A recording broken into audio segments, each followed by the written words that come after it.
सो hello दोस्तों, welcome back to the channel Commerce Heroes classes. तो बच्चों, हम लोग कंटिन्यू कर रहे हैं अपने टॉपिक के साथ, that is sources of business finance and it is class 11th का बिजनेस स्टडीज का वन शॉट रिवीजन वीडियो। तो फटाफट से अगर आपको ये वाला टॉपिक अगर रिवाइज करना है ना, टॉपिक बहुत ज्यादा इंपॉर्टेंट है, सुपर इंपॉर्टेंट टॉपिक है। मैंने बहुत अच्छे सुंदर सुंदर आप लोगों के लिए क्या बना दिए सर, नोट्स बना दिए। तो फटाफट से नोट से आप लोग टॉपिक को क्या कर लेना, रिवाइज कर लेना और इस टॉपिक को छोड़ के मत जाना। बच्चों को लगता है टॉपिक बहुत लेंदी है, छोड़ के चले जाते हैं। नहीं भाई, इतना लेंदी नहीं है, चीजों को समझ जाना। मैं सारी की सारी चीजें आपको समझाने की पूरी पूरी कोशिश करूंगा, लेकिन since it is a one shot revision video तो ऊपर ऊपर से सारी चीजें समझा दूंगा, हम इन डेप्थ डिटेल में नहीं जाएंगे। तो सर, चैप्टर का नाम क्या है? Sources of business finance. Sir, sources का मतलब और बिजनेस फाइनेंस का मतलब, सर फाइनेंस का मतलब सीधा सा अगर मैं बोलूं सर, फाइनेंस का मतलब होता है मनी। ठीक है, तो बिजनेस करने के लिए आपको क्या लगती है सर? मनी लगती है। और ये मनी कहां से आएगी, ये मनी कहां से आएगी, उसको क्या बोलते हैं? Sources of business finance. Sir, कुछ पैसे तो हम अपने खुद के इन्वेस्ट कर लेते हैं बिजनेस के अंदर। मान लो मेरी खुद की सेविंग्स है, उससे मैंने बिजनेस स्टार्ट कर दिया। या फिर हो सकता है सर मैं बैंक से क्या ले लूं, लोन ले लूं। या फैमिली और फ्रेंड से मैंने पैसे लेके क्या स्टार्ट कर दिया सर? बिजनेस स्टार्ट करा। या फिर सर मैंने अपने कंपनी के शेयर्स बेच दिए, प्रेफरेंस शेयर्स बेच दिए, डिबेंचर्स बेच दिए। अब सर ये इक्विटी शेयर्स क्या होते हैं, प्रेफरेंस शेयर्स क्या होते हैं, डिबेंचर्स क्या होते हैं, इसको डिटेल में डिस्कस करते हैं इस वाली वीडियो के अंदर। तो चलो सर, बात करते हैं। सबसे पहला टॉपिक हमारा बिजनेस फाइनेंस। मतलब बिजनेस को पैसे की जरूरत है या पैसे को बिजनेस की जरूरत है? सर, बिजनेस को पैसे की जरूरत है। कोई ऐसा बिजनेस मेरे को बताओ कि विदाउट मनी हो सकता है। कमेंट बॉक्स में कमेंट करके बताना कि सर ये वाला बिजनेस विदाउट मनी हो सकता है। तो sir, every business needs money, every business needs money. ठीक है, तो financing means making money available when it is needed. तो सर, जब आपको पैसे की जरूरत होगी ना, तो पैसे आपके पास होने चाहिए। इसको बोलते हैं अच्छी फाइनेंशियल मैनेजमेंट। एक बंदा अगर सोच समझ के चलता है, सेविंग्स करके चलता है बिजनेस के अंदर भी, तो जब उसको पैसे की जरूरत होती है ना, उसके पास पैसे होने चाहिए। बिजनेस फाइनेंस में भी डिफाइंड एज प्लानिंग। सर, इस चीज के लिए आपको क्या करनी पड़ेगी? प्लानिंग करनी पड़ेगी, raising, managing and controlling all the money used. तो जो भी आप मनी जो आप यूज जो कर रहे हो ना सर, पैसे कहां से आएंगे? रेजिंग का मतलब पैसे कहां से आएंगे। मैनेज करना है सर, पैसे को कंट्रोल करना है, ऑल द मनी। तो पूरी मनी को आप मैनेज करोगे, कंट्रोल करोगे, प्लान करोगे। और capital funds of any kind in connection with the business. Capital funds of any kind, अब कैपिटल फंड्स क्या होते हैं ना, समझाऊंगा अभी आपको। इक्विटी शेयर्स, प्रेफरेंस शेयर, सारे डिटेल के अंदर। No one can start a business और run the enterprise without adequate funds. Sir, मुझे बिजनेस करने के लिए 10 लाख रुपए चाहिए, अगर वो पैसे मिलेंगे तो मैं बिजनेस स्टार्ट कर पाऊंगा, वरना नहीं कर पाऊंगा। तो this is known as adequate funds. Sir, तुम सोचो, तुम बोल रहे हो सर मुझे एक एरोप्लेन वाली कंपनी स्टार्ट करनी है। अभी 150 से स्टार्ट होगी क्या वो? उसके अंदर क्या चाहिए सर? हजारों करोड़ रुपए चाहिए। Every business required some money to start which is called initial capital. तो कुछ भी बिजनेस स्टार्ट करने के लिए आपको थोड़े तो पैसे चाहिए ना, that is known as initial capital. धीरे धीरे उस बिजनेस से आप लोग कमाते जाओगे और उसको बिजनेस में क्या करते जाओगे? री इन्वेस्ट करते जाओगे। मुझे पता है आप लोगों को वीडियो अच्छी लग रही है, तो वीडियो को फटाफट से क्या कर दो सर, लाइक कर दो, चैनल को सब्सक्राइब कर दो, बिकॉज इस चैनल के ऊपर आपके फटाफट से बिजनेस स्टडीज की सारी रिवीजन वीडियोस आने वाली है। Sir, adequate business finance benefits. तुम सोचो, आपके पास जितने पैसे की जरूरत है, अगर उतने पैसे हैं आपके पास, तो उसके क्या बेनिफिट्स होंगे? तो बेनिफिट्स ऑफ एडुकेट फाइनेंस मतलब जितने पैसे चाहिए उतने पैसे हैं हमारे पास, इसके क्या बेनिफिट्स है? देखो, carry on the business smoothly. Sir, life भी स्मूथली चलेगी, बिजनेस भी स्मूथली चलेगा। सर, तुम सोचो ना, अगर मेरे पास एकदम 100 करोड़ रुपए हो, तो लाइफ भी स्मूथ, बिजनेस भी smooth. Meets it's liabilities on time. जो भी मेरे को किसी बाहर वाले को पैसा देना होगा ना, तो टाइम से दे दूंगा, है ना, क्योंकि मेरे पास खुद बहुत सारे पैसे पड़े हुए हैं, तो मैं किसी के पैसे क्यों रोकूंगा। Can make use of business opportunities. मुझे ऐसा दिखा कि सर मार्केट के अंदर ना एक बिजनेस अपॉर्चुनिटी आई कि यहाँ पर मैं पैसे लगा के अपने पैसे को मल्टीप्लाई कर सकता हूँ। मैंने देखा कोई अपनी प्रॉपर्टी को सेल कर रहा था, मैंने उसकी प्रॉपर्टी खरीदी, ठीक है, और मैंने थोड़ा प्रॉफिट मार्जिन पे क्या कर दिया सर, सेल कर दिया। ये कब पॉसिबल? बेटा, पैसे से पैसा कब कमाया जाएगा? जब खुद आपके पास क्या होगा सर, पैसे होगा। तो आप बिजनेस अपॉर्चुनिटीज को प्रॉफिट में कन्वर्ट कर सकते हो when you have money. Can face competition more strongly. ना मेरे सामने जो खड़ा हो जाएगा ना भाई, मैं मार्केटिंग करके, ठीक है, और अपना प्रोडक्ट को और अच्छा करके मैं उसको पीछे छोड़ दूंगा। ठीक है, तो ये क्या हो गया सर, पैसे से होगा ना ये सारे काम। Can replace its assets and machinery when ever necessary. तुम सोचो, मेरा लैपटॉप पुराना हो गया, मान लो मेरा मोबाइल फोन पुराना हो गया, तो मेरे को फटाफट से क्या है सर, पैसे है मेरे पास, मैं उसको फटाफट से चेंज कर दूंगा। या मेरी मान लो कोई मशीन है, ठीक है, कोई नई टेक्नोलॉजी आ गई, तो मैं फटाफट से नई टेक्नोलॉजी वाली मशीन लेकर आ जाऊंगा और अपने बिजनेस के प्रोसेस को और क्या कर दूंगा सर, फास्ट कर दूंगा। ठीक है, बिजनेस की ग्रोथ को क्या कर दूंगा सर, फास्ट कर दूंगा। सर, आ रहा है ना समझ में? ओए बच्चे लोग, आ रहा है ना समझ में? ए, लेट के मत देखना भैया, बैठ के देखना एकदम टेबल चेयर के ऊपर, और थोड़े थोड़े मीठे मीठे से नोट्स बना लिया करो। मीठे मीठे से नोट्स मतलब हल्का हल्का लिखते रहा करो, बिकॉज ऐसे जो ना तुम बिजनेस स्टडीज को ऐसे सुनते हो भजन की तरह, तो भजन की तरह नहीं सुनना भाई, लिखना है थोड़ा थोड़ा। अब जैसे मान लो ये वाला पेज आया, तो आप वीडियो देख रहे हो, साथ साथ लिखो sources of finance on the basis of ownership, इसको लिख लो। तो देखो, सोर्सेज ऑफ फाइनेंस मतलब पैसे आने हैं on the basis of ownership. On the basis of ownership. अब तुम सोचो यहाँ से जो भी पैसे आएंगे ना, आपको सामने वाले को क्या देनी पड़ेगी, अपने बिजनेस की ओनरशिप देनी पड़ेगी। तुम शार्क टैंक देखते हो, शार्क टैंक इंडिया, तुम सोचो वो बंदा आता है तो वो क्या बेचता है, अपनी कंपनी की इक्विटी बेचता है ना। इक्विटी का मतलब क्या होता है, अपनी कंपनी का हिस्सा। जो भी उस इक्विटी को खरीदता है ना, वो बिजनेस का क्या बन जाता है बच्चों लोग, ओनर बन जाता है। तो जब आप किसी कंपनी के इक्विटी शेयर्स खरीदते हो, you are the owner of the company. तो देखो owners funds, it refers to the funds contributed by owner as well as the accumulated profit of the company. तो इसके अंदर एक तो ओनर के खुद के पैसे आते हैं, दैट इज कैपिटल, और कंपनी जो खुद का प्रॉफिट जो कमाती है उसको आप कैपिटल में क्या करते हो, अकाउंट्स में पड़ा था तो सर ऐड कर देते हैं। This funds remain with the company and it has no liability to return its funds. Sir मालिकों के पैसे की ऐसी जिम्मेदारी नहीं है कि आपको वापस करनी ही करना है, ठीक है। जब बिजनेस बंद होएगा, जब आपको वापस करना पड़ेगा। तो अब जैसे मान लो बैंक के पैसे, आज आपने बैंक के पैसे लिए तो एवरी मंथ आपको क्या करना है, उसको रीपे बैक करना है, but not with the owners money. आज अगर मैंने कोई बिजनेस स्टार्ट करा, अपने बिजनेस में पैसे लगाए, क्या बिजनेस की लाइबिलिटी है कि मेरे पैसे सर एवरी मंथ वापस करे? No sir. For example equity shares और रिटेन अर्निंग्स। रिटेन अर्निंग्स होती है अपना खुद का जुड़ा हुआ पैसा जो कि आपने बिजनेस के प्रॉफिट में से साइड करके रखा। तुम सोचो मैंने बिजनेस के अंदर 100 करोड़ की सेल करी सर, मेरा उसमें से 100 करोड़ की सेल करी, 50 करोड़ का सर एक्सपेंस हो गया, तो 50 करोड़ का मेरे पास क्या है सर, प्रॉफिट है। तो ये जो प्रॉफिट जो है मैं बिजनेस में सेव करके रखा, that is known as retained earnings, ठीक है। इक्विटी शेयर्स, शेयर्स होते हैं सर। इक्विटी शेयर्स क्या होते हैं सर, शेयर्स होते हैं। शेयर का मतलब क्या होता है, कंपनी में एक छोटा सा हिस्सा, ठीक है। शेयर क्या होता है ना, अभी डिटेल में समझाता हूँ आपको इक्विटी शेयर्स के टाइम। बोरोड फंड्स का मतलब क्या होता है, आपने किसी से, सामने वाले से क्या ले रखी है सर, बोरिंग ले रखी है। तो borrowed fund refers to the borrowing of the firm, it includes all funds available by way of loans और credit. It includes all funds available by way of loans और क्रेडिट। तो loans की form में आपने जो भी पैसे लिए या उधार की फॉर्म में जो भी आपने पैसे लिए, that is known as borrowed funds. दोस्तों से पैसे लिए, बैंकों से पैसे लिए, that is known as borrowed fund. अब बात करते हैं बोरोड फंड के features. Owners fund, sorry owners funds के हम क्या बात कर रहे हैं सर, फीचर्स। तो ओनर फंड्स में दो चीजें आती है बच्चों, एक तो आते हैं आपके इक्विटी शेयर्स और एक आते हैं आपके रिटेन्ड अर्निंग्स। रिटेन्ड अर्निंग्स मतलब कंपनी की सेविंग्स प्रॉफिट में से, ठीक है।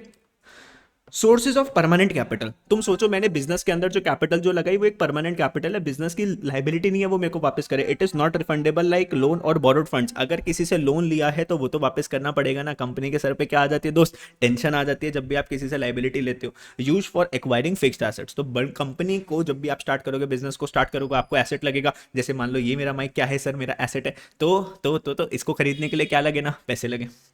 Provision of risk, sir risk तो होता ही है सर बिजनेस में, और सर रिस्क है तो क्या है सर, वो बोलो। तुम लोग क्लास में तो बहुत बोलते हो सर रिस्क है तो इश्क है, सर रिस्क है तो इश्क है ना। तो the return on the owners funds varies with the profit earning of the company, that is why it is called risky capital. Sir risk है ना, मेरा पैसा बिजनेस में लगा हुआ है, कल को बिजनेस नहीं चला तो पैसे क्या हो जाएंगे, डूब जाएंगे।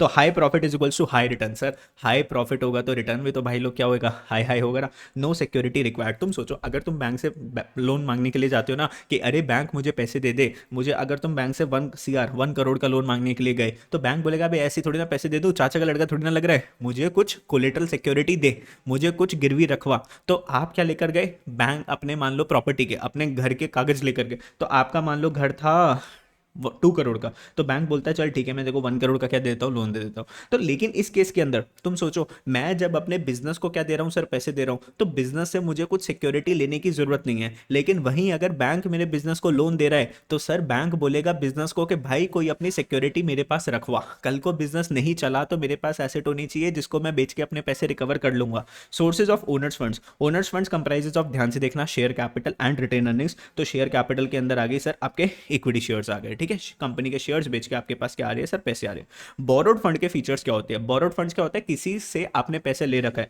सर फिक्स टाइम के लिए पैसे लेते हो, ऐसे तो नहीं ना मैं तेरे से पैसे लेना चाहता हूँ जन्मों जन्मों तक, 7 साल मतलब 7 जन्मों के बाद तेरे को पैसे वापस करूंगा। सर ऐसा थोड़ी ना होता है ना, फिक्स टाइम होता है ना, 4 साल के बाद, 5 साल के बाद पैसे, 6 महीने के बाद, 10 महीने के बाद पैसे वापस करूंगा। तो ये शॉर्ट टर्म भी हो सकता है, मीडियम टर्म भी हो सकता है, लॉन्ग टर्म भी हो सकता है। शॉर्ट टर्म बोले तो 3 महीने, मीडियम टर्म बोले तो 12 महीने, 13 महीने, लॉन्ग टर्म बोले तो सर 6 महीने, और 6 महीने नहीं, 6 साल, 7 साल के लिए सिक्योरिटी लेनी पड़ती है सर यहाँ पे। Banks and financial institution offer loan on different terms against the security of asset. तो आपको कोई एसेट देनी पड़ेगी बैंक को, फिर बैंक आपको क्या देगा सर, लोन देगा, ठीक है। तुम थोड़ी ना उसके चाचा के लड़के हो।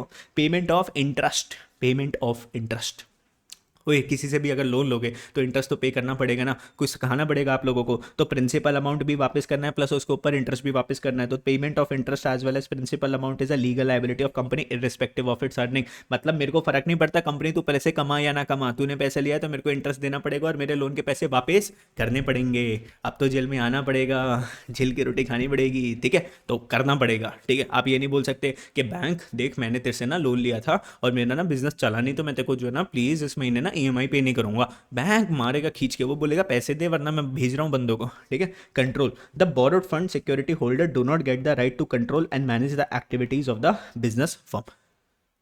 सर ये क्या हुआ sir, control borrowed fund security holder do not get the right to control. अब तुम सोचो ना, शार्क टैंक में बंदे आते हैं, वो अपनी कंपनी की इक्विटी बेच के जाते हैं, तो सर अगर उन्होंने इक्विटी बेची है, सामने वाले किसी शार्क को इक्विटी बेची, तो वो जो शार्क है ना, शार्क जैसे मान लो अमन गुप्ता ने अगर किसी कंपनी का इक्विटी शेयर खरीदा, तो अमन गुप्ता के पास राइट है, वो उस कंपनी को क्या कर सकता है, कंट्रोल कर सकता है। लेकिन अगर मैंने बैंक से लोन लिया तो बैंक क्या मेरे बिजनेस को कंट्रोल कर सकता है? सर बैंक मेरे बिजनेस को कंट्रोल नहीं कर सकता। क्या वो मेरे बिहाफ पे डिसीजन ले सकता है? नहीं ले सकता। लेकिन जब आप किसी को अपने शेयर बेचते हो तो सामने वाला ओनर बन जाता है, ओनर बन जाता है, तो वो क्या ले सकता है सर? सर वो डिसीजन ले सकता है सर, ठीक है।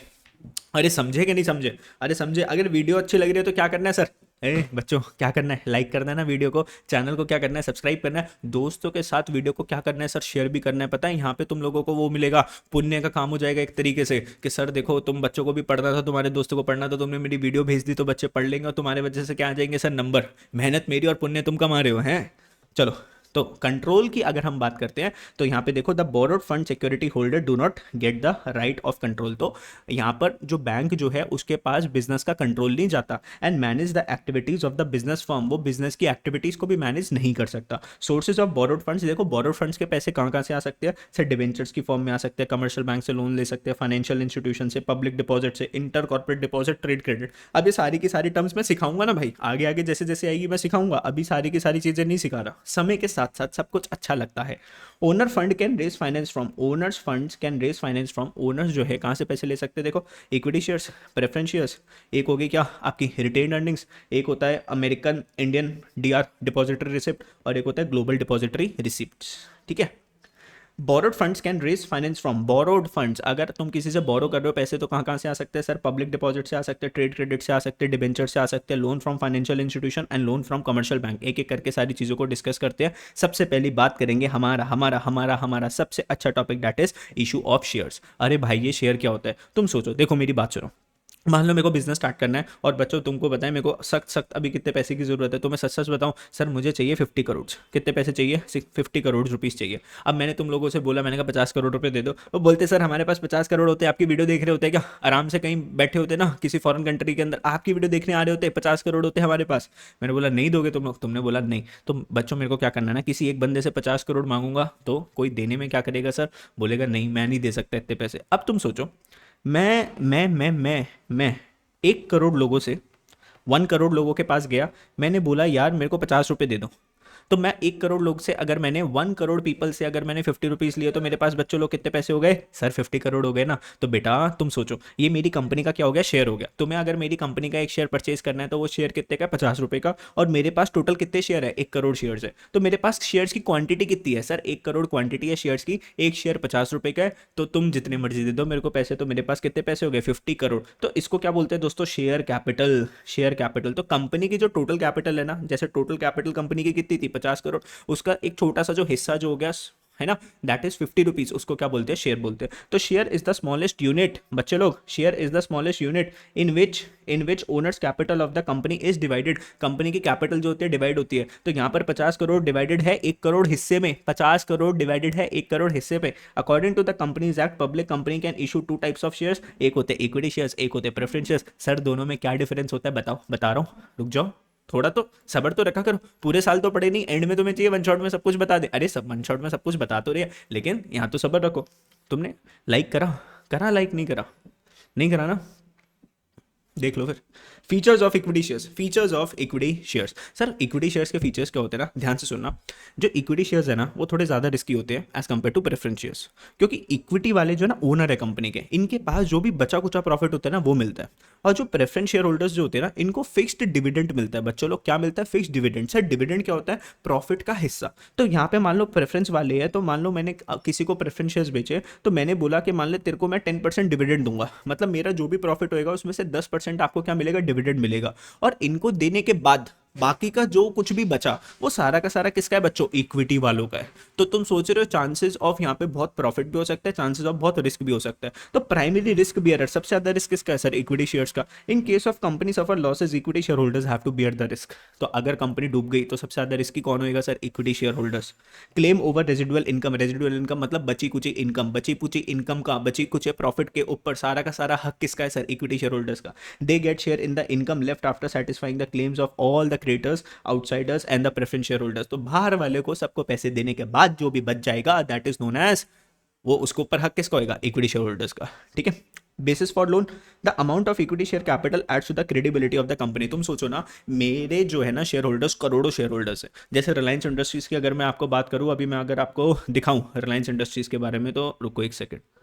तो अब देखो देखो ये है रिलायंस इंडस्ट्री का डेटा। यहाँ पर देखो ये टॉप है, ये आ रहा होगा मार्केट कैप। मार्केट कैप का मतलब है सर कितनी बड़ी कंपनी है। तो रिलायंस इंडस्ट्रीज कितनी बड़ी कंपनी है दोस्तों? इट इज 17,45,202 करोड़ रुपीज की। करोड़ लिखा हुआ है, रुपीज इन करोड़। तो ऐसे मत सोचना सर 17 लाख की तो हम ही खरीद लेंगे। 17,45,202 करोड़ की कंपनी है। ठीक है। तो ये पैसा पता है किससे ले रखा है सर? शेयर होल्डर से ले रखा है। तो तुम सोचो इनके कितने शेयर होल्डर्स होंगे, बिकॉज अगर तुम सोचो एक शेयर कितने का बच्चों लोग, वो बच्चों लोग एक शेयर कितने का रिलायंस इंडस्ट्रीज का? 2895 का है, 1289 रुपीज़ का है। तो इसको डिवाइडेड बाय कर लो 17,45,000 से। अगर आप यहाँ पे डिवाइड कर दोगे तो आपको नंबर ऑफ शेयर्स आ जाएंगे। ठीक है।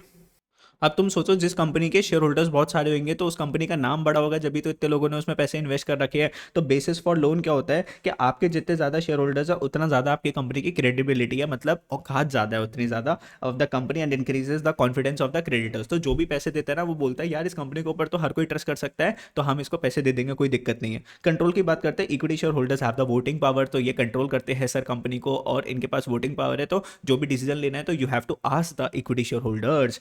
हायर प्रॉफिट्स, तो सर इक्विटी वालों को क्या मिलता है? Residual income. तो जो भी बची हुई इनकम है उसके ऊपर सब कौन टूट जाते हैं सर? इक्विटी शेयर होल्डर्स वाले टूट जाते हैं।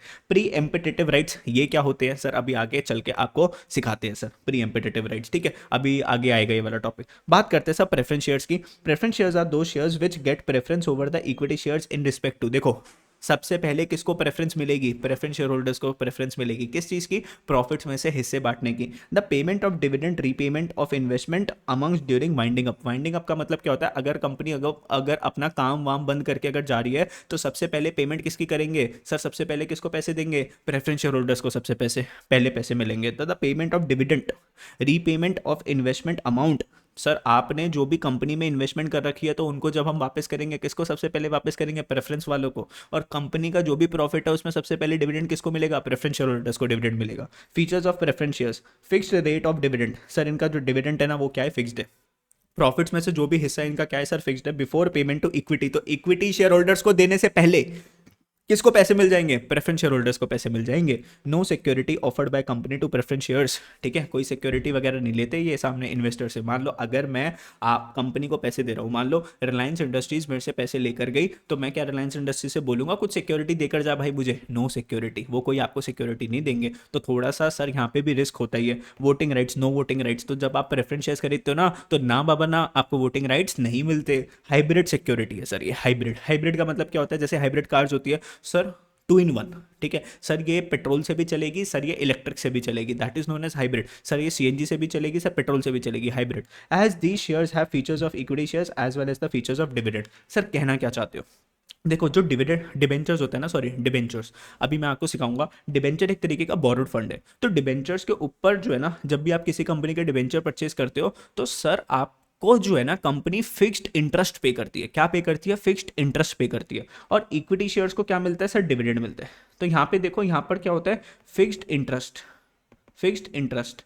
ठीक है, और यहाँ पर क्या होता है सर? डिविडेंड होता है। तो ये दो का जो है ना कॉम्बिनेशन है। तो जैसे इक्विटी के अंदर डिविडेंड मिलता है वैसे ही प्रेफरेंस के अंदर क्या मिलता है सर? डिविडेंड मिलता है। और डिबेंचर्स के अंदर वो इंटरेस्ट जो होता है वो क्या होता है? फिक्स्ड होता है। ऐसे ही यहाँ पे प्रेफरेंस शेयर्स के अंदर फिक्स्ड डिविडेंड होता है। ठीक है। तो यहां पर तुम सोचो ना, फिक्स्ड डिविडेंड लिखा है, डिविडेंड वर्ड किसके बन के आया सर, इक्विटी, क्योंकि इक्विटी वालों को डिविडेंड मिलता है तो यहां पर क्या आ गया डिविडेंड, और फिक्स्ड मिलता है तो मतलब ये किसका फीचर हो गया सर, डिबेंचर का। तो सर दोनों के क्या हो गया सर, कॉम्बिनेशन हो गया ना, फिक्स्ड उठाया हमने डिबेंचर से और डिविडेंड उठाया हमने इक्विटी से, तो सर ये क्या बन गई सर, हाइब्रिड सिक्योरिटी बन गई। ठीक है, नो फिक्स लाइबिलिटी। अब तुम सोचो बेटा, वन शॉट वीडियो है ना, तो फटा इतना सा मैं आप लोगों को समझा सकता हूँ, वरना इसको समझाने के लिए मैं एक एक क्लास लगा दूँ, कोई दिक्कत नहीं होती क्लास के अंदर। No fix liability, no fixed liability, तो यहाँ पर कोई लाइबिलिटी इज नॉट फिक्स्ड ना, कि इतना देना ही देना है। ठीक है, कभी कभार कंपनी क्या होती है ना कि डिविडेंड भी नहीं पे कर पाती, इस साल प्रॉफिट नहीं हुआ तो अगले साल, पिछले साल का भी और सिर्फ इस साल का भी क्यूमुलेटिव डिविडेंड भी क्या कर देती है कंपनी, पे कर देती है। Helps to control the large amount of funds because cautious investors and financial investor prefer to invest इन,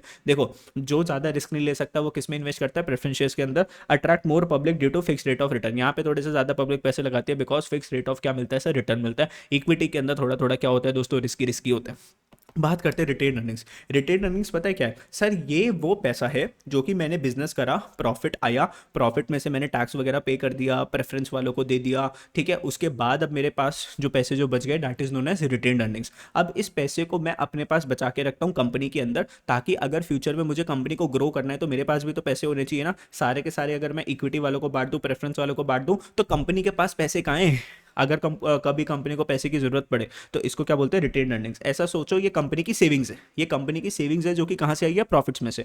तो it refers to undistributed profit after payment of dividend. देखो डिविडेंड हमने पे कर दिया, टैक्सेस हमने पे कर दिया, तो अनडिस्ट्रीब्यूटेड प्रॉफिट मतलब ये प्रॉफिट अभी हमने आगे इक्विटी वालों को नहीं बांटा, अपने पास रख रहे हैं, किस चीज के लिए, एक्सपेंशन के लिए and growth of the companies. Company को भी तो ग्रो करने के लिए पैसे लगेगा ना भाई, इसको क्या बोलते हैं, सेल्फ फाइनेंसिंग। कंपनी बाहर वालों से पैसे नहीं लेगी, अपने खुद के प्रॉफिट्स के पैसों को यूज करेगी। इसके फीचर्स क्या होते हैं, कुशन ऑफ सिक्योरिटी, भाई साहब अपने खुद का पैसा रखने के लिए आपको कोई सिक्योरिटी नहीं यूज करनी पड़ती। Medium and long term finance, sir अपने खुद आप कंपनी को क्या दे रहे हो सर, फंडिंग दे रहे हो, अपनी खुद कंपनी में पैसे लगा रहे हो, तो medium term and long term क्या है सर, ये फाइनेंस है। आपको ऐसा नहीं है कि किसी को पैसे वापस करने हैं, कन्वर्जन इनटू ओनर्स फंड, ठीक है। मोस्ट डिपेंडेबल सोर्स, मतलब इससे ज्यादा डिपेंडेबल मतलब क्या होगा, खुद के पैसे तो सबसे बेस्ट है ना, अपना खुद का पैसा कहीं पे भी आप क्या कर सकते हो, काम आ सकते हो। तुम सोचो बैंक से लोन चाहिए था, उस टाइम बैंक ने बोला हम आपको क्या नहीं दे सकते सर, लोन नहीं दे सकते, तो बैंक इज नॉट डिपेंडेबल। लेकिन अपना खुद का पैसे कैसे डिपेंडेबल, जब भी पैसे की जरूरत पड़ेगी इंस्टेंट आप अपने पैसे को यूज कर सकते हो। Funds for new and innovative project, तुम सोचो कोई नया काम करना है आपको, इनोवेटिव, और सर उसको ना दुनिया को ना उसके बारे में नहीं पता। अब तुम किसी को लोन लेने के लिए जाओगे ना तो वो पूछेगा भाई कहाँ पे यूज़ करेगा। अब आप कोई इनोवेशन कर रहे हो सर, आप सीक्रेट बताओगे क्या कि मैं क्या कर रहा हूँ, कोई इनोवेशन कर रहा हूँ, वो बोलेंगे हमें इनोवेशन दिखाओ, तो वहाँ पे चांसेस है कि आपका वो क्या हो जाए सर, लीक हो जाए, है ना। क्या हो जाए सर, आपका जो फॉर्मूला है वो क्या हो गया सर, लीक हो गया, या ट्रेड सीक्रेट क्या हो गया सर, लीक हो गया, तो उस केस में आप अपने पैसे को यूज़ कर सकते हो for your innovative project. No interference, sir तुम सोचो मैं खुद का अपना पैसे यूज कर रहा हूं तो क्या कोई बीच में टांग अड़ाएगा, नो सर। लेकिन अगर बैंक वालों का पैसा है, वो बोलेंगे तू दिखा भाई तेरा बिजनेस क्या चल रहा है, सेल हो रही है, कुछ नहीं हो रही, कि बस मजे कर रहे हैं, तो बीच में क्या अड़ाते हैं सर, टांग अड़ाते हैं। There is no increase in the number of share holders, retain earnings involve no risk of dilution of control. और दूसरा मेरे को एक बात बताओ, जब भी मैं शेयर्स बेच के पैसा जब मैं लेता हूँ ना सामने वाले को, जब मैं अपनी कंपनी के शेयर्स बेचता हूँ तो वो मेरी कंपनी का क्या बन जाता है, ओनर, और उसके पास मेरी कंपनी का क्या आ जाता है सर, कंट्रोल आ जाता है। लेकिन इस केस के अंदर, रिटेन अर्निंग्स के केस के अंदर, किसी को मेरी कंपनी का कंट्रोल नहीं मिलता, ठीक है। तो यहाँ पर क्या रहता है सर, सारा का सारा कंट्रोल अपन के पास ही रहता है सर, ठीक है। बोरोड फंड्स, और बात करते हैं सर ट्रेड क्रेडिट की, बोरोड फंड्स या फिर ट्रेड क्रेडिट, मतलब अब उधारी की बात हो गई, ठीक है, हम किसी से पैसे ले रहे हैं सर, उधार पे पैसे ले रहे हैं। It refers to arrangement whereby a manufacturer is granted credit from the supplier. Trade credit की बात हो रही है, मतलब बिजनेस का क्रेडिट। तुम सोचो सोचो सर, सोचो सर मैं कुछ मैन्युफैक्चर कर रहा हूँ, मैं कुछ क्या कर रहा हूँ सर, मैन्युफैक्चर कर रहा हूँ, कुछ बना रहा हूँ। तुम सोचो मैं मैंगो फ्रूटी बना रहा हूँ, और फ्रूटी बनाने के लिए मुझे क्या चाहिए, मान लो मैंगोज चाहिए, हालांकि उसके अंदर मैंगोज नहीं हो रहे, लेकिन हमारी फ्रूटी क्या है सर, एकदम ऑथेंटिक है, एकदम ओरिजिनल है। मान लो मैंने फ्रूटी का बिजनेस स्टार्ट करा और फ्रूटी बनाने के लिए मुझे क्या चाहिए, मैंगोज चाहिए। तो मैंने एक किसान होगा, फार्मर होगा, जिसके पास मैंगो के बहुत सारे पेड़ होंगे, खेती होगी उसके पास मैंगो की, तो मैं उससे क्या खरीदता हूँ सर, मैंगो खरीदता हूँ। तो मैंने उससे 100 करोड़ के क्या खरीदे सर, मैंगोज खरीदे। सर बातें तो बहुत बड़ी बड़ी करते हो, क्या दिक्कत है, बातें तो बड़ी कर लो, हो जाएगी कल को पूरी। तो मैंने 100 करोड़ के क्या परचेज करे सर, मैंगोस परचेज करे। अब मैंने किसान भाई को बोला, किसान भाई मैं इसकी ना फ्रूटी बना देता हूँ और आगे बेच देता हूँ, मेरे पास आगे से पैसे आएंगे, मैं आपको क्या दे दूंगा, पैसे दे दूंगा, या ये जो 100 करोड़ के जो मैंगोज है ना, ये मैं आपको 3 महीने के बाद पैसे वापस करूंगा। तो उसने मेरे को 3 मंथ्स का क्या दे दिया, ट्रेड क्रेडिट, बिजनेस करने के लिए क्या दे दिया, क्रेडिट दे दिया, ठीक है। और बस इससे ज्यादा example, it refers to arrangement whereby the manufacturer is granted credit. Credit किसको मिला है, मैन्युफैक्चरर को। मैं कौन हूँ, मैन्युफैक्चर, फ्रूटी बनाने वाले भैया, from the supplier of raw material, किससे मिला, किसान से, जिससे मैंने क्या लिया सर, मैंगोज लिया। Input, spare parts etcetera. तो कोई भी कोई मशीन का मैंने उधार पे मशीन लिया है या उधार पे मैं रॉ मटेरियल ले आया, the suppliers allow their customer to pay their outstanding balance with a credit period. तो जो सप्लायर है ना, जिससे हम सामान लेकर आते हैं, वो हमें एक टाइम देता है कि 3 महीने में पैसे वापस कर दियो भाई, 45 डेज में पैसे वापस कर दियो, 60 डेज में पैसे वापस कर दियो। तो with in a credit period, तो एक उधार का टाइम देता है कि इतने टाइम में तू पैसे वापस कर सकता है, कोई दिक्कत नहीं है। Generally the duration of trade credit is 3 to 6 months and thus is a short term financing facility. तो भैया शॉर्ट टर्म के लिए पैसे देता है सप्लायर को, आपको ऐसा नहीं है 1 साल के बाद पैसे वापस कर दियो, 3 महीने के अंदर, 6 महीने के अंदर आपको मैक्सिमम पैसे वापस करने हैं। तो एक ऐसा फाइनेंसिंग फैसिलिटी है short term. The availability of trade credit depends upon, sir आपको ट्रेड क्रेडिट मिलेगा नहीं मिलेगा किसके ऊपर डिपेंड करेगा, आपके बिजनेस के नेचर के ऊपर, ठीक है, आपके बिजनेस के साइज के ऊपर, and the status. Sir status तो बहुत इंपॉर्टेंट है। आपकी अगर रेपुटेशन खराब है, अगर सामने वाले को लगता है भाई ये पैसे तो ले लेता है, मतलब सामान ले लेता है, उसके बाद पैसे देने में बहुत आनाकानी करता है, तो वो आपको फिर दोबारा से क्या नहीं देगा सर, क्रेडिट नहीं देगा। साइज ऑफ द फर्म, तुम सोचो छोटी कंपनी है, बड़ी कंपनी है, बड़ी कंपनी उसको ट्रेड क्रेडिट बहुत आराम से मिलता है, छोटी कंपनीज को नहीं मिलता। नेचर ऑफ द फर्म, तुम सोचो तुम्हारा बिजनेस एक सिक्योर्ड बिजनेस है, लोन मिल जाएगा। लेकिन अगर बिजनेस कैसे है सर, अनसिक्योर्ड है, रिस्की बिजनेस बहुत ज़्यादा है, तो सर यहाँ पर क्या हो सकता है, ट्रेड क्रेडिट मिलने के चांसेस कम हो जाते हैं। ठीक है सर, ट्रेड क्रेडिट के फीचर्स क्या है, रेडिली अवेलेबल, ले जाओ, फ्लेक्सिबल, 3 महीने, 6 महीने, 4 महीने, नो फ्लोटेशन कॉस्ट। मतलब इसके ऊपर कोई आपको, जैसे बैंक से अगर आप लोन लेते हो ना, तो वहां पर आपको क्या लगती है सर, फ्लोटेशन कॉस्ट लगती है, ठीक है। लेकिन इस केस में आपको कोई फ्लोटेशन कॉस्ट नहीं लगती। और फ्लोटेशन कॉस्ट एक तरीके से क्या होता है, मान लो बैंक से अगर आपने लोन लिया ना, तो मान लो आप 8% के ऊपर लोन लेकर आए, अब ये 8% होगा कि 9% होगा, ये पीछे किस पे भी डिपेंड करता है, आरबीआई की पॉलिसीज के ऊपर भी डिपेंड करता है, बिकॉज आरबीआई बैंकिंग इंडस्ट्री को क्या करते हैं, कंट्रोल करते हैं। ये वैसे क्लास 12th के अंदर आप लोग पढ़ोगे, लेकिन मैं आप लोगों को बता रहा हूँ। तो आरबीआई चाहे तो पीछे से बैंक के रेट ऑफ इंटरेस्ट को क्या कर सकता है सर, बढ़ा सकता है। तो मान लो लोन लिया था मैंने 8% का, लेकिन हो सकता है वो 2-3 साल के बाद कितना परसेंट हो जाए, 10% हो जाए, तो मेरे को महंगा पड़ जाएगा ना फिर। तो इस केस में वो चीज़ नहीं होती, मतलब यहाँ पे फ्लक्चुएशन नहीं होती, no flotation cost. Increase in the prices, increase in the prices, भाई सामने वाले से तुम सोचो, अगर तुम किसी को फुल कैश में माल लेते हो ना, तुम सोचो मैंने वो जो किसान है ना, किसान भैया, उनको मैंने 100 करोड़ के मैंगोज खरीदे थे, मैंने बोला आपको मैं 3 मंथ्स के अंदर पैसे दूंगा, उसने बोला ठीक है कोई बात नहीं। मैं अगर उनको बोलूँ ऐसे लालच दूँ, मैं बोल रहा हूँ अभी के अभी पैसे दूंगा, अभी के अभी, लेकिन 100 करोड़ नहीं दूंगा, कितने दूंगा, 95 करोड़ दूंगा। भाई वो कूद के 95 करोड़ रुपीज ले लेंगे, तो मुझे 5 करोड़ का पता है क्या मिला, कैश डिस्काउंट। क्या मिला, कैश डिस्काउंट। इमीडिएट पेमेंट करते टाइम आपको क्या मिल गया सर, कैश डिस्काउंट मिल गया। आपने अकाउंट्स के अंदर भी ये चीज़ पड़ी थी। तो सर जब भी आप उधार पे सामान लेते हो ना, कहीं ना कहीं महंगा पड़ता है, और कैश में खरीदते हो ना, तो सामने वाला पैसे क्या कर देता है, कम कर देता है, बिकॉज उसको लगता है कि सर अभी अभी पैसे आ गए। Legal action, in trade credit buyer generally issues a promissory note and in case he fails to meet his commitment the supplier can take legal action. तुम सोचो ना, मैंने वो जो किसान अंकल थे जिनसे मैंने 100 करोड़ के मैंगोज खरीदे थे, तो भाई कुछ तो साइन करके दूंगा ना उनको, मैं उनको साइन करके आता हूँ कि हाँ जी मैंने आपसे ना 100 करोड़ के मैंगोज खरीदे हैं, और मैं आपको जो है ना 3 महीने के बाद पैसे वापस कर दूंगा, पक्का प्रॉमिस, पिंकी प्रॉमिस करके, और नीचे करके क्या लिख दिया सर, मैंने साइन कर दिया। तुम सोचो अगर मैंने वो प्रॉमिस पूरा नहीं करा, तो जो किसान भाई है ना, वो उस कागज को लेकर जाएंगे, कोर्ट जाएंगे, बोलेंगे यही है वो आदमी, यही है वो आदमी जो कि हमसे क्या लेकर गया था सर, पैसे लेकर गया था, और इसने पैसे वापस नहीं करे, तो मेरे अगेंस्ट क्या हो सकता है सर, लीगल एक्शन हो सकता है। ठीक है, समझ गए ना, चलो सर समझ गए। सर पब्लिक डिपॉजिट, किसकी बात कर रहे हैं सर, पब्लिक डिपॉजिट क्या होता है, आप ध्यान से सुनना मेरी बात। यार वीडियो अच्छी लग रही है, लाइक कर दी, सब्सक्राइब करा, चैनल को नहीं करा, तुम लोगों को बोलना पड़ता है भाई, तुम लोगों की खुद की पढ़ाई के लिए, ठीक है। ऐसा लगता है कि तुम लोग नहीं पढ़ना चाहते, सिर्फ मैं पढ़ाना चाहता हूँ। हाँ सर, हम तो पढ़ना ही नहीं चाहते, कर लो अभी चुपचाप से, और दोस्तों के साथ ना शेयर भी कर देना, ताकि वो लोग भी पढ़ ले, थोड़ा जो है ना वो कमाया करो, वो पुण्य कमाया करो। पब्लिक डिपॉजिट, देखो गलत काम तो तुमने बहुत सारे कर रखे हैं ना, तो कुछ अच्छे काम भी कर लो ना। देखो माइनस माइनस माइनस बहुत सारा कर रखा है, इसको प्लस प्लस प्लस भी बहुत सारा कर दो ना, तो जो तुमने गलत जो करा है ना, वो क्या हो जाएगा, खत्म हो जाएगा। ठीक है सर, ये तो बहुत बात सही है, मेहनत मेरे, तुम्हें क्या लग रहा है, कुछ भी नहीं लग रहा। Public deposits, it refers to unsecured deposits invited from the public. Public deposit, अरे ये समझ में आ रहा है ना, किससे पैसे ले रही है, पब्लिक से पैसे ले रही है। कैसा डिपॉजिट है, अनसिक्योर्ड, मतलब कोई सिक्योरिटी नहीं है सर। ठीक है, company wishing to invite public deposit placing an advertisement in the newspaper, तो पैसा कौन लेता है, पब्लिक लेती है। तो अब पब्लिक नहीं सॉरी, कंपनी पैसे ले रही है किससे, पब्लिक से। अब तुम सोचो, मुकेश अंबानी जी का फोन आया मेरे पास कल रात को, उन्होंने बोला भाई पब्लिक, मैं कौन पब्लिक, भाई पब्लिक पैसे चाहिए। मैंने कहा कितने, उन्होंने कहा 10 लाख। मैंने कहा लो जी 10 लाख रुपए लो, कोई दिक्कत नहीं है। मैं मुकेश अंबानी को बोल सकता हूँ मुझे बदले में कोई सिक्योरिटी दो, कल को अगर तुमने पैसे वापस नहीं करे तो मुझे क्या मिलेगा है। तो वो पैसे सिक्योरिटी देंगे क्या? No sir. तो जब भी ये कैसा होता है सर, अनसिक्योर्ड डिपॉजिट है सर, कोई सिक्योरिटी नहीं है। अगर मिल जाएंगे तो बहुत अच्छे पैसे मिलेंगे, अच्छा इंटरेस्ट मिलेगा। तो सर आप उनको पैसे क्यों दे रहे हो? देख भाई, अगर मैं बैंक को अगर ये पैसे देता ना, तो बैंक मुझे 7% का क्या देता, रेट ऑफ इंटरेस्ट देता। लेकिन मुकेश अंबानी जी मेरे को बोलते हैं कि मैं तेरे को रेट ऑफ इंटरेस्ट कितना दूंगा, 12%। दोस्त रिस्क है तो इश्क है ना, 5% ज्यादा मिल रहा है तो रिस्क है, तो सर क्या होना चाहिए सर, इश्क होना चाहिए। तो company wishing to invite public deposit places an advertisement in the newspaper, तो कंपनी बोलती है न्यूज़पेपर में चिल्ला चिल्ला के पैसे चाहिए, any member of the public can fill up the prescribe form and deposit money with the company. तो फॉर्म भरो, पैसे दिया हो अपने। सर फॉर्म को तो उनको भरना चाहिए ना, मतलब हम ही अपने पैसों के लिए खुद ही फॉर्म भरे? अरे आजकल ये सारा प्रोसेस ऑनलाइन होता है, ठीक है, बुक के अंदर लिखा हुआ है फॉर्म वॉर्म भरना, आजकल कुछ ऐसा नहीं होता, सारा ट्रांजेक्शन कैसी हो गई है आपकी, इलेक्ट्रॉनिक हो गई है। फीचर्स क्या है सर, ये लोन कैसा है, अनसिक्योर्ड है। फाइनेंस ऑफ वर्किंग कैपिटल, तो बिजनेस करने के लिए कंपनीज क्या लेती है सर, पैसे लेती है, बिकॉज उनको कैपिटल की जरूरत है। तो finance of working capital is the capital that is needed to do your work. ठीक है, इससे सिंपल और क्या बताऊं रे।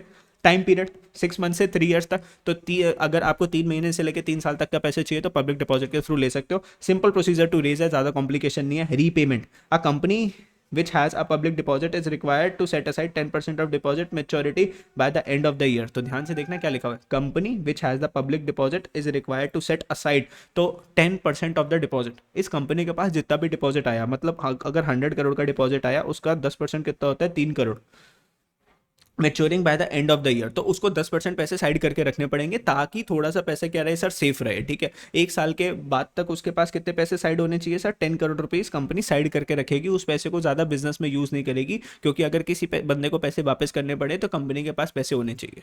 ठीक है, इकोनॉमिकल, सस्ता पड़ता है सर, ज़्यादा एडवर्टीजमेंट करने की जरूरत नहीं है, अंडरराइटर को कमीशन पे करने की जरूरत नहीं है, प्रोस्पेक्टस बनाने की जरूरत नहीं है। जब आप इक्विटी शेयर्स बेचते हो तो प्रोस्पेक्टस बनाना पड़ता है। प्रोस्पेक्टस क्या होता है, जिसके अंदर लिखा होता है हम आपसे पैसे क्यों ले रहे हैं, ये पैसे हम कहाँ पे इन्वेस्ट करेंगे, फ्यूचर में आपके पैसे कितने मल्टीप्लाई हो सकते हैं, ये सब कुछ लिखा होता है किसके अंदर, प्रोस्पेक्टस में। यहाँ पे प्रोस्पेक्टस नहीं लगता, अंडरराइटर्स की कमीशन नहीं लगती। अंडरराइटर कौन होते हैं, वो लोग जो कि आपके शेयर्स बेचने में क्या करवाते हैं, हेल्प करवाते हैं। हेल्प करते तो भैया कमीशन लेते हैं, तो यहाँ पर कुछ ऐसा नहीं होता। जल्दी जल्दी समझा रहा हूँ, ठीक है, कुछ छोड़ नहीं रहा मैं आप लोगों को। There are very few administrative cost involve in obtaining, इसको छोड़ो। Limited amount public deposit can not exceed 25% of the share capital and free reserve. तो आपकी कंपनी के जो शेयर कैपिटल और फ्री रिजर्व है ना, मान लो वो 100 करोड़ के, तो ज्यादा से ज्यादा आप 25 करोड़ रुपीज किससे ले सकते हो सर, पब्लिक डिपॉजिट से ले सकते हो। बात करते हैं सर डिबेंचर्स एंड बॉन्ड्स की। सर ये डिबेंचर क्या होते हैं, ध्यान से समझ जाना, या बॉन्ड्स क्या होते हैं। तो इसको बॉन्ड्स भी बोलते हैं या डिबेंचर्स भी बोलते हैं, ठीक है। बॉन्ड्स या डिबेंचर्स बात एक ही है। तो डिबेंचर्स क्या होते हैं ना, तुम सोचो, घर पे सुना है कि बैंक में जा पैसे होते हैं तो बैंक में जा एफडी करवा दे। तो बैंक में आप जाते हो, तो अब आप बैंक में क्या करवा के आते हो, एफडी करवा के आते हो। एफडी के अंदर आपको रेट ऑफ इंटरेस्ट पता है कितना मिलता है, 7% मिलता है। तो मान लो मैं बैंक में गया, मैंने 10 लाख रुपीज़ की क्या करवा दी, बच्चों लोग एफडी करवा दी, और कितने परसेंट पे करवा दी, 7% पे करवा दी। अब तुम सोचो बैंक में कोई जो है ना लोन मांगने के लिए आया, तो बैंक ने बोला हाँ जी हमारे पास तो पैसे पड़े हुए हैं, अभी अभी ताज़े ताज़े 10 लाख रुपए आए हैं, बताओ कितना लोन दे दे। उसने बोला जी हमको जो है ना 5 लाख का लोन चाहिए। तो मैंने 10 लाख की क्या करवाई थी ना, एफडी करवाई थी 7% पे। कोई बंदा आया लोन मांगने के लिए, कितने का, 10 लाख का लोन मांगने के लिए आया। बैंक ने पता उससे कितना रेट ऑफ इंटरेस्ट डिमांड करा सर जी, 16%। मतलब बैंक ने मेरा पैसा किसी दूसरे बंदे को दे दिया, कितने परसेंट पे, 16% पे।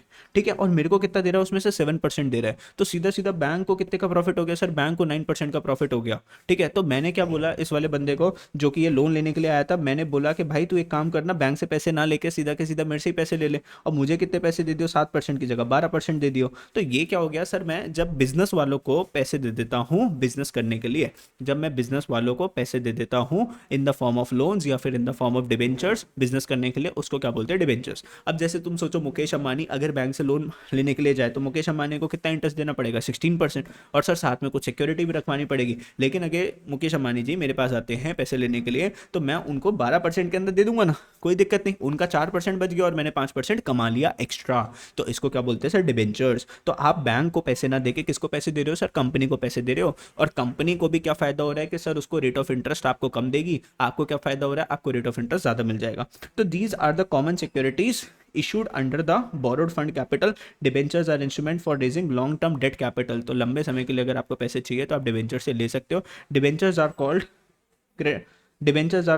creditorship securities because debenture holders are called creditors of the company. तो कंपनी के क्रेडिटर्स है, आपको इनको क्या करना पड़ेगा सर, पैसे वापस करने पड़ेंगे। व्हाट आर द फीचर्स, इनके फीचर्स क्या होते हैं सर, एक तो बोरोड फंड है, पैसा लिया वापस करना पड़ेगा, फिक्स रेट ऑफ इंटरेस्ट पे करना पड़ता है, मैंने आपको सिखाया था। जैसे बैंक को आप फिक्स रेट ऑफ इंटरेस्ट पे करते हो, ऐसे यहाँ पे भी फिक्स इंटरेस्ट पे करना पड़ता है। Sir security issued against the charge of some fixed assets of the company, तो थोड़ा थोड़ा कंपनी को क्या देना पड़ता है सर, कुछ सिक्योरिटी देनी पड़ती है, ठीक है। रिडीमेबल, ऑलवेज रिडीमेबल और paid back on the expiry of fix period of time. अब तुम सोचो, मैंने मुकेश अंबानी को अगर डिबेंचर्स के लिए पैसे दिए तो उसमें लिखा होगा कि 3 साल के बाद कंपनी पैसे वापस करेगी या 4 साल के बाद कंपनी पैसे वापस करेगी। नो वोटिंग राइट्स, अगर आप किसी कंपनी के डिबेंचर्स परचेस करते हो आपको वोटिंग राइट्स नहीं मिलते। वोटिंग राइट्स सिर्फ कब मिलती है, इक्विटी शेयर होल्डर्स के टाइम, इक्विटी शेयर होल्डर्स को मिलते हैं। अपॉइंटमेंट ऑफ ट्रस्टी, तो सर यहाँ पे एक डिबेंचर का जो है ना एक ट्रस्टी अपॉइंट होता है जो कि डिबेंचर होल्डर्स के पैसों का ख्याल रखता है ताकि कंपनी उस पैसे को मिसयूज ना करे, बिकॉज सर ये थोड़ा सा जो है ना सेफ इन्वेस्टमेंट होती है, तो पैसे सेफ रहे कंपनी के अंदर तो डिबेंचर ट्रस्टी अपॉइंट करते हैं। Compulsory payment of interest, sir company को कंपलसरी इंटरेस्ट पे करना ही पड़ेगा, even if the company is in the loss. अपनी एसेट्स को बेच के कंपनी क्या करेगी सर, इंटरेस्ट पे करेगी, ठीक है। फिर एंड में आप लोन कहाँ से ले सकते हो सर, कमर्शियल बैंक से लोन से ले सकते हो। तो जो भी आपके बैंक हो गए, एचडीएफसी बैंक हो गया, आईसीआईसीआई बैंक हो गया, एसबीआई बैंक हो गए, सारे के सारे कौन से बैंक से दोस्तों, कमर्शियल बैंक से, जिनका काम ही है क्या देना सर, इनका बिजनेस ही क्या है सर, लोन्स वगैरह ऑफर करना। तो banks provide funds to the firms as and when required. तो जब भी आपको पैसे की जरूरत है ना, बैंक के पास पहुंचोगे, बोलोगे बैंक पैसे चाहिए बिजनेस करने के लिए, तो बैंक आपको पैसे देंगे।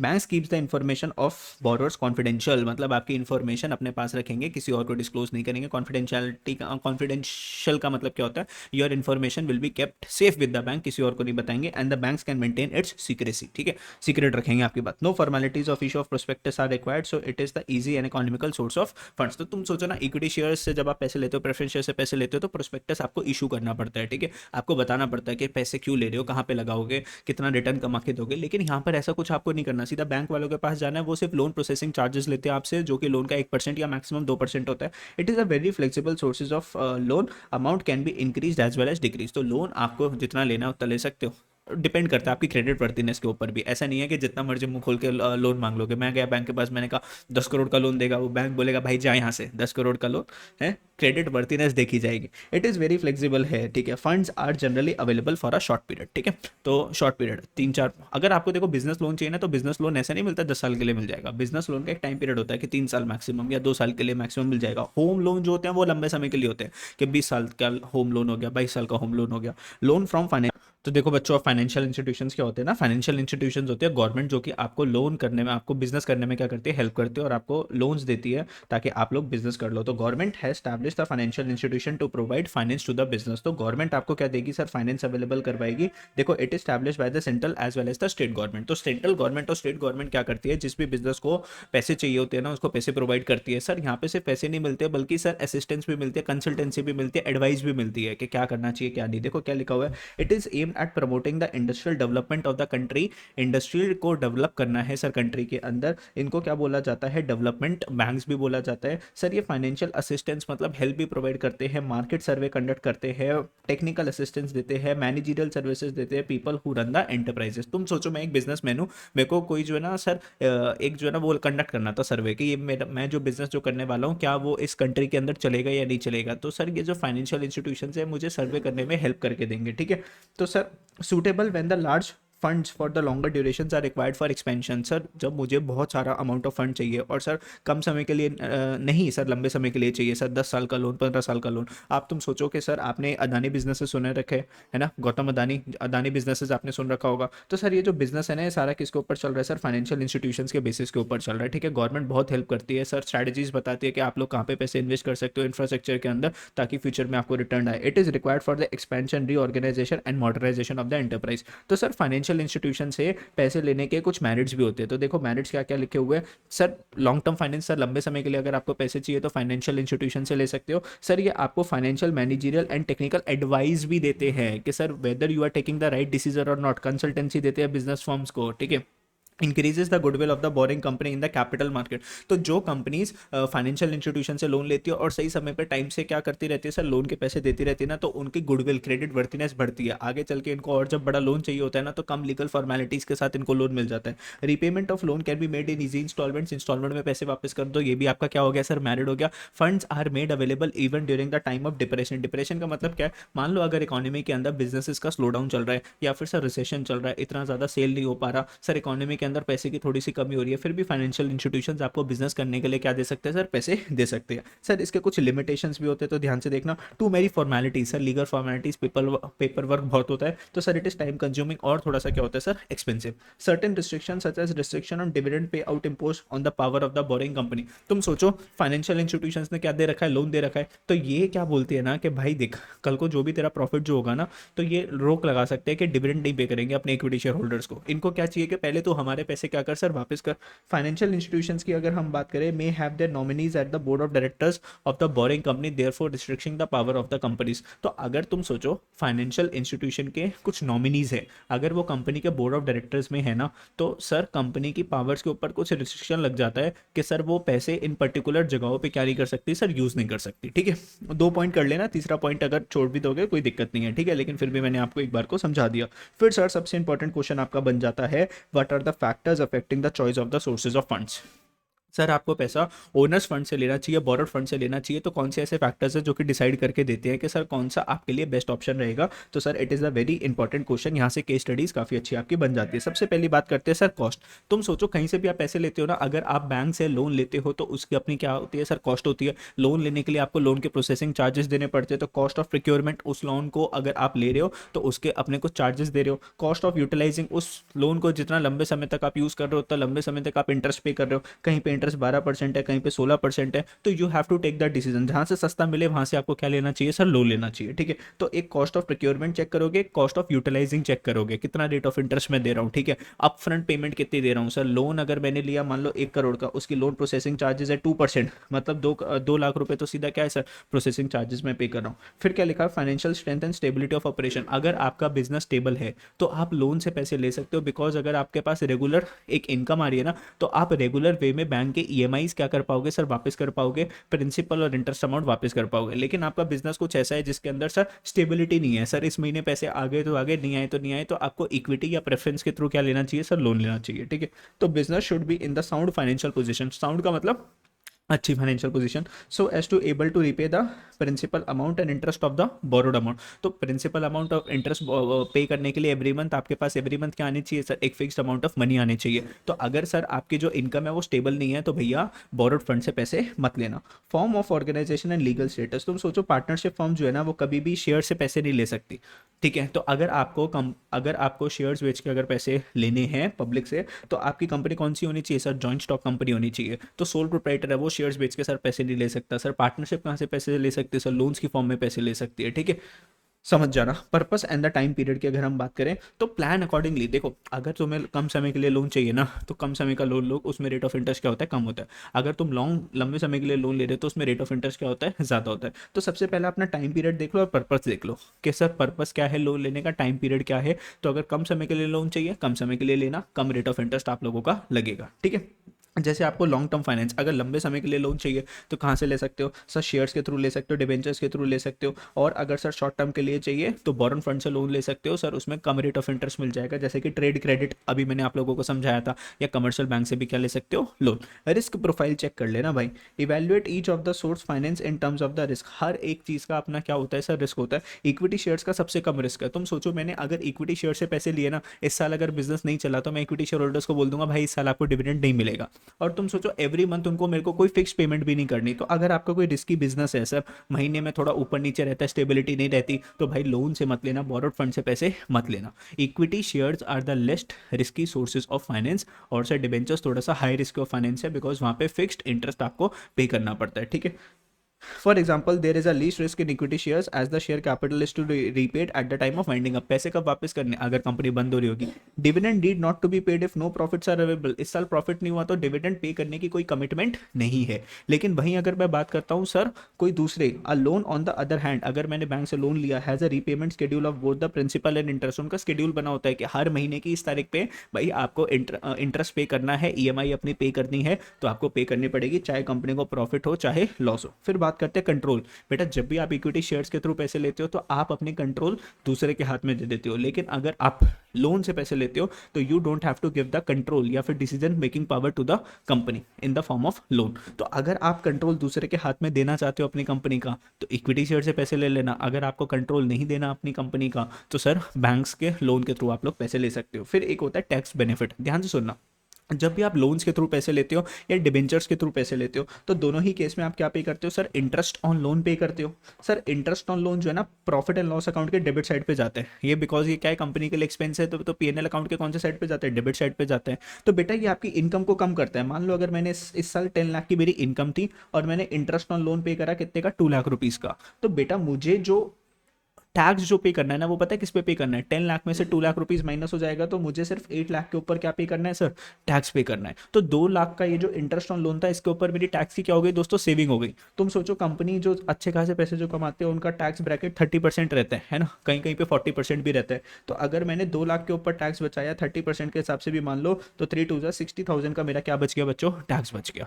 तो टैक्स बेनिफिट पता है किस में मिलता है, अगर आप डिवेंचर्स में पैसे लेते हो या फिर अगर आप लोन्स वगैरह से पैसे लेते हो, तो वो टैक्स डिडक्टेबल एक्सपेंस है। कैसा एक्सपेंस है, टैक्स डिडक्टेबल एक्सपेंस, वहां पे टैक्स की सेविंग्स हो जाती है।